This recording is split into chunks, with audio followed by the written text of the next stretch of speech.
안녕하세요. 한PD입니다. 2022년 11월 23일 캄보디아 뉴스 시작합니다. 탈달러화하려는 캄보디아 중앙은행의 노력 진전. 캄보디아 국립은행은 지난 몇 년 동안 현지 통화 리엘 사용을 촉진하여 경제의 달러라이제이션 수준을 낮추기 위해 진지한 노력을 기울여 왔습니다. 중앙은행의 2021년 금융안정성 검토에 따르면 국내 달러라이제이션 수준은 여전히 80%를 넘어섰다.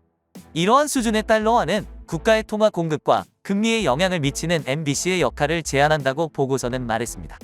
더 많은 자국 통화 기반 경제는 MBC가 경제 충격에 대응하여 통화 정책을 효과적으로 시행할 수 있게 해줄 것입니다.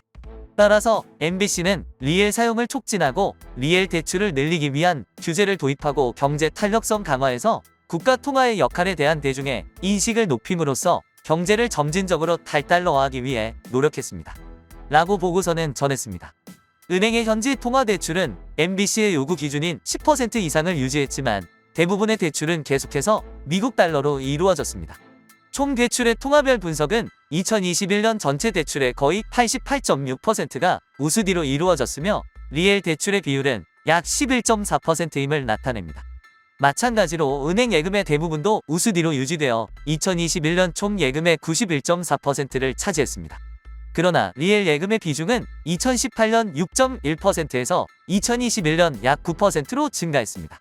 전 세계적으로 달러는 제2차 세계대전 후인 1944년 브레턴우즈 협정 이후 44개국이 자국 통화를 달러에 고정하기로 합의하고 달러가 미국의 가격에 고정된 이후 주로 강세를 보였습니다. 달러의 지배력은 금, 석유 및 기타 대부분의 상품이 달러로 표시되고 중앙은행이 준비금으로 보관하기 위해 가장 많이 찾는 통화임을 의미합니다. 더욱이 막대한 양의 거래, 투자 및 자금 조달도 이제 달러로 이루어집니다. 다른 통화를 달러에 고정하고 달러를 금에 고정하는 브레턴우즈 협정은 불안정한 현지 통화로 어려움을 겪는 여러 국가에서 우스디를 제2의 통화로서 완벽한 후보로 만드는 안정성을 제공했습니다. 캄보디아의 경우 크메르 우즈가 화폐 사용을 금지하고 MBC 본부를 폭격한 이후로 화폐가 전혀 존재하지 않았습니다. 사람들은 거래를 하기 위해 쌀과 금을 사용하여 물물 교환을 해야 했습니다. 리엘은 1980년에 다시 도입되었으나 1991-1992년 언택이 캄보디아에서 민간 통치를 재개하기 위한 작업을 시작하면서 달러가 넘쳐나면서 엄청난 경제 충격을 받았습니다. 언택 임무에서 17억 달러로 추산되는 이 달러의 유입으로 이미 약한 리엘은 가치가 하락하여 달러 가치에 대해 급락했고 마침내 오늘날 달러에 대한 안정성에 도달하기 전에 회복하는 몇 년을 소비해야 했습니다. 연구 보고서는 높은 달러화는 국내 경제의 가격과 구매력을 안정시키는 데 도움이 되었을 수도 있다고 전했습니다. 이러한 안정성 덕분에 지난 20년 동안 대부분의 기간 동안 리엘 통화는 달러당 4,000리엘에서 거의 바뀌지 않았습니다. 방한 외국인 관광객 연말까지 200만 명 돌파. 관광부는 연말까지 외국인 관광객이 약 200만 명, 국내 관광객이 1,100만 명에 달할 것으로 예상하고 있습니다. 대유행으로부터 빠른 회복의 조짐을 보이는 캄보디아의 관광 부문은 이제 올해 말까지 120만에서 130만 명으로 예상했던 외국인 관광객이 200만 명을 기록할 것으로 기대하고 있습니다.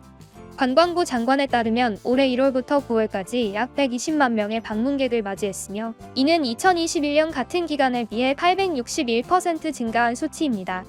내국인 관광객도 960만 명으로 2021년 동기 대비 430% 증가했다고 장관은 3일간 열리는 식품, 호텔 식품 분야 국제 전시회인 캠푸드 22와 캠빌드 22에 참가하면서 전했습니다. 세르크 불법 투자 계획에 대한 조사 시작. 캄보디아 증권거래소는 관련 당국과 협력하여 대중으로부터 자금을 모으기 위해 불법 투자 계획을 가진 비정부 기구, 협회, 회사 및 개인을 조사하기 시작했다고 규제기관의 고위관리가 말했습니다. 이러한 불법 행위는 페이스북과 텔레그램 그룹을 통해 온라인에서 회원으로 등록하거나 현금을 직접 입금하거나 제한된 프로젝트에 대한 은행 계좌를 통해 보상이나 비정상적으로 높은 월 수익을 보장하는 방식으로 진행된다고 관계자는 전했습니다. 세르크의 소호 소지 사무총장은 특정 투자를 위해 대중으로부터 돈을 모으는 것은 불법으로 간주되며 징역형과 해당 활동이 규제기관의 허가 없이 수행되는 경우 2007년 비정부 증권 발행 및 거래에 관한 법률에 따라 벌금이 부과될 수 있습니다. 알려지지 않은 프로젝트를 위해 대중으로부터 돈을 모으고 비정상적으로 높은 비율로 수익을 반환하겠다고 약속하는 경우 이전 예금자가 후속 예금자가 기부한 자금에서 수익을 얻는 일종의 약정이 될 수 있습니다. 다행스럽게도 이전 예금자는 돈을 돌려받을 수 있지만 다음 예금자는 새로운 예금자를 찾지 못하면 재정적 손실을 입을 것입니다. 라고 설명했습니다. 이러한 종류의 활동은 투자라고 할 수 없으며 사기 또는 사기 시도로 간주될 수 있으며 캄보디아 왕국 형법에 따라 징역 및 벌금형에 처해질 수 있습니다. 일부 예금자들은 이익을 얻지만 프로젝트는 단기간에 무너질 것입니다. 세르크는 또한 대중에게 투자할 때 주의를 기울일 것을 호소했습니다. 사이버 범죄 경찰에 제기된 심각한 불법 사항에 따라 내무부 사이버 범죄 방지 부서 관계자는 지난 수요일 프랑스올 그룹과 그 소유자가 저지른 범죄를 조사하여 법적 조치를 시작했습니다. 캄보디아 뉴스TV는 시청자분들의 문의나 제보를 기다리고 있습니다. 또한 기사에 정정 내용이 있으면 수정하겠습니다.